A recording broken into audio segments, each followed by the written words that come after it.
With today being Black Monday, the doom and gloom of all NFL coaches and head coaches, it's a not great day for some franchises. And, well, you could be waking up going, finally, we got rid of our guy. But, unfortunately, some teams make good decisions, and some franchises, well, they seem to be pretty content with mediocrity. Here, I have two very contrasting stories to you, two very different mentalities of NFL teams and how they go about their business. Very polarizing different ways of doing business. And if you are a fan of either one of these two franchises, please let me know down in the comments how you feel about the news that is surrounding both the Cincinnati Bengals and Zac Taylor and the Atlanta Falcons and Raheem Morris, because I think right here you see one team that is very okay with a certain direction and another team who I don't know if there was quite time to pull the ripcord on, well, less than perfect, less than stellar, not necessarily the bottom end of a performing team, but there are situations and ownership demands a certain product be on the field. So, for every right decision, there is a wrong decision. We will discuss that. Before we do, though, can you do me a solid? Go ahead and walk on over to that subscribe button. Subscribe to the channel if you're new here. Ring that notification bell so that you can be notified every single time we go, we upload. This is a little bit new for us, guys, but we are live. That's right. There is a live show here at YouTube. It's the Mad Hatter Nation, guys. It's you guys over there in hanging out here at Hat and Beard Show. Monday through Friday, 10 a.m. to 11 a.m. We are live. Please feel free to come hang out. It's a island of sanity in a sea of nonsense. Go ahead and like this video and share it around with all of your friends. If you're, feeling froggy and you like what we do here, go ahead and give me a hype on this video. It's the best thing you can do to help us grow. Guys, so what we have here coming to us from NFL.com, Nick Shook, Bengals retaining head coach Zac Taylor, personnel exec Duke Tobin for the 2026 season. Cincinnati's 6-11 finish and the third straight season without a playoff berth is not prompting any change for 2026. And that's Cincinnati. You are the franchise that I pick on. You guys are completely content with your high water line being mediocrity. The Bengals are retaining head coach Zac Taylor and player personnel chief Duke Tobin. Owner Mike Brown announced on Monday, quote, our focus is on building a team that can consistently compete at the highest level with the goal of winning championships. Brown said after the statement, after thoughtful consideration, I am confident that Duke Tobin and Zac Taylor are the right leaders to guide us forward. Yes, we are committed to winning a championship after missing the playoffs for the third straight season and having a less than 500 winning percentage. Yes, I know. Joe Burrow was not available for the majority of the year. Yes, I know. And that is going to be a major hindering factor in the productivity of your offense, especially when your front office makes decisions like, hey, we're going to allocate $69 million, very nice, to 3 players who are going to have the triplets on offense, and we're going to hope for the best on defense. You can do it, Zach. We don't care how well you do. We just like having a team. We just like having a team out there on Sunday. We just like, fielding a team. And if you win, great. And if you lose, you know what? We're not too worried about it. We're going to go ahead and let it just continue to slide. They have proven they can build and lead teams that compete for championships. We trust their teams and expect to return to our desired level of success. Well, that has been few and far between. The Browns' announcement came shortly after the other team in Ohio, the Cleveland Brown Eyes, fired coach Kevin Stefanski. A move that happened less than 24 hours after Stefanski's squad defeated Taylor's team in their season finale in Cincinnati. While a thrilling contest, Sunday's in-state battle punctuated disappointing campaigns for both clubs, yet they're taking different approaches to how they proceed into 2026. Taylor's greatest accomplishment as the Bengals head coach remains the 2021 season, a year in which Taylor guided the Bengals to their first Super Bowl appearance since the 1988 season and nearly took home the Lombardi Trophy before falling to the Los Angeles Rams in a heartbreaking fashion. Since then, the Bengals have fallen short of expectations, losing in similarly painful fashion in the AFC Championship game to close the 2022 season before embarking on a 3-year stretch in which they flirted with postseason berths, but repeatedly failed to return to the playoffs. So, third verse, same as the first. Much of that span has been defined by injuries suffered by their franchise quarterback, Joe Burrow. The 2020 number 1 overall pick encountered more health-related challenges in 2025, suffering a turf toe injury in week 2 that kept him out until Thanksgiving. And I know turf toe, if you guys don't know what it is, you're like, oh, how bad could it be? Yeah, no, it's like crippling, dude. It's like impossible to walk when you have turf toe. In Burrow's absence, Cincinnati won just 1 game while attempting to keep the ship afloat with 40-year-old signal caller smoking Joe Flacco, who the Bengals acquired via trade with the Brown Eyes after Jake Browning proved ineffective in place of Burrow. Defenders of Taylor's can pin Cincinnati's 2025 struggles on Burrow's absence. Club's inadequacies have reached beyond quarterback. Despite boasting an explosive offense, the Bengals lost 4 games in which they scored 30-plus points in 2024. Taylor attempted to remedy the situation by firing defensive coordinator Lou Anarumo and replacing him with Notre Dame DC Al Golden, a change that didn't produce tangible results until later, far too later in the 2025 season.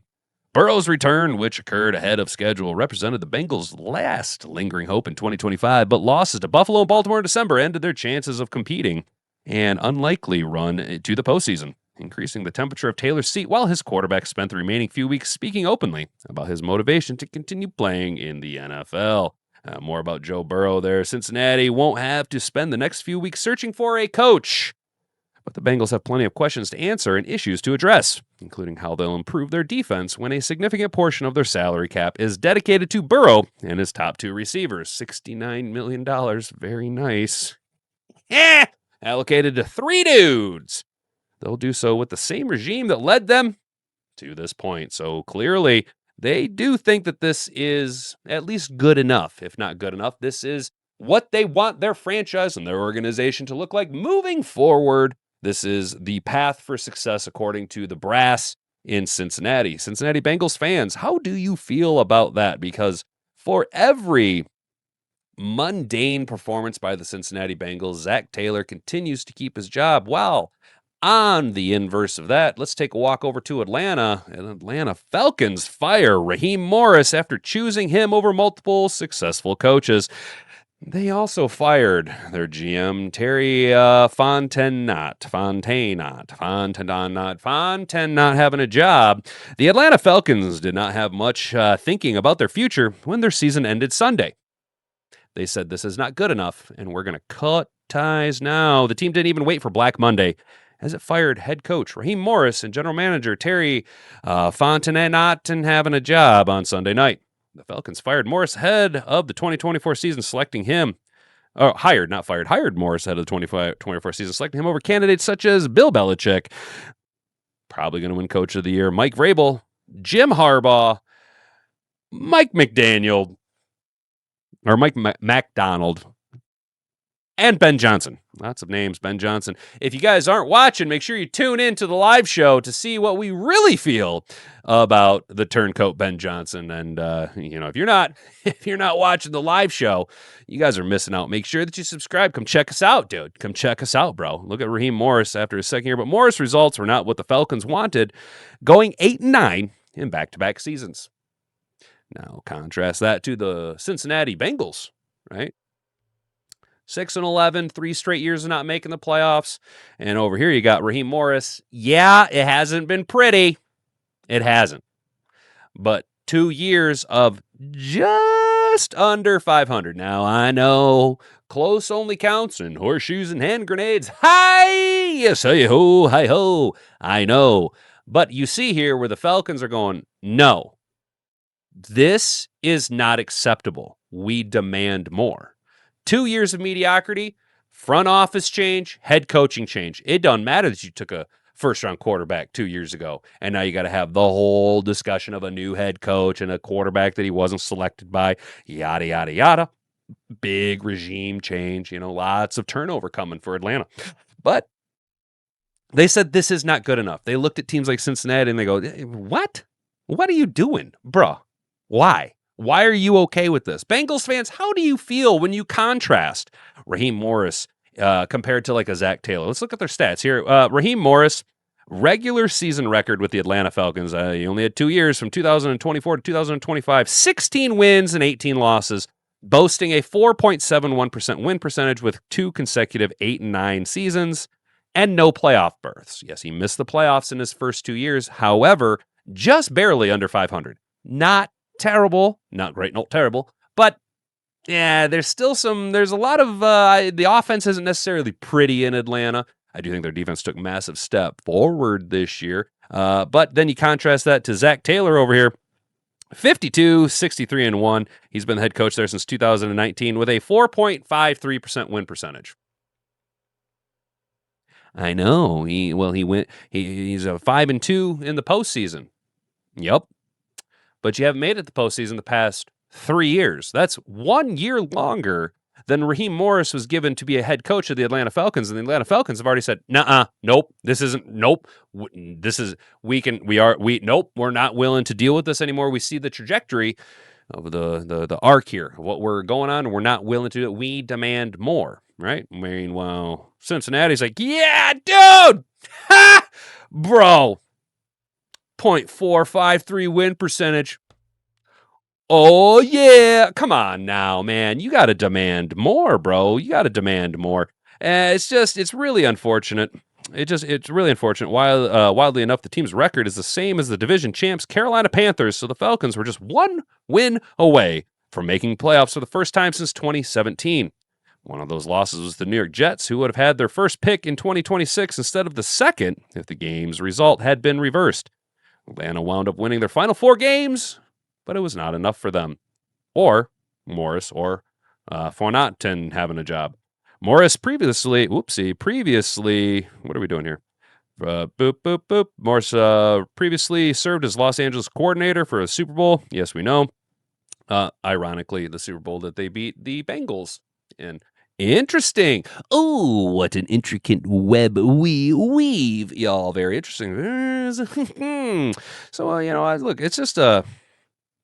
it's just that compare and contrast thing. I think that there is a tremendously shortened leash on coaches nowadays. I think some of them aren't necessarily getting all that much of a crack. Raheem Morris definitely deserved, at least in my opinion, 1 more year to really, yes, it wasn't great, but it wasn't terrible, and there were bright spots. It takes a little bit more than 2 years to really install and implement all the changes that you want to engage with to make your program winning. Yes, they weren't necessarily winning, but the Falcons weren't losing by any stretch of the imagination either. They have the same record as the division champs, right? They were 1 game under 500. Meanwhile, on the inverse of that, Cincinnati has been a dumpster fire since their Super Bowl appearance. Okay, yes, they made it back to the AFC Championship game, but they haven't been in the playoffs for 3 straight years. They have mismanaged their salary cap for what feels like decades now. They're drafting players that they have no business drafting. They are not selecting good trench players to build a foundation around. We all know that offense and defense in the NFL exists basically as a ripple effect outside from the trenches. All play starts at the trenches. They're allocating resources improperly. However, it doesn't matter, because where you have Atlanta going, no, 2 years of mediocrity is not good enough. You have Cincinnati going, that's our guy. Mediocre Zac Taylor, we like having a C- grade. Wouldn't be passing if it wasn't good enough. You know what I'm saying? So just some things to kind of hem and hum over, and just kind of some compare and contrast, interesting storylines. As you guys know, there are a lot of terminations going around. Obviously, Pete Carroll's been let go. It'll be interesting to see what happens in Tennessee.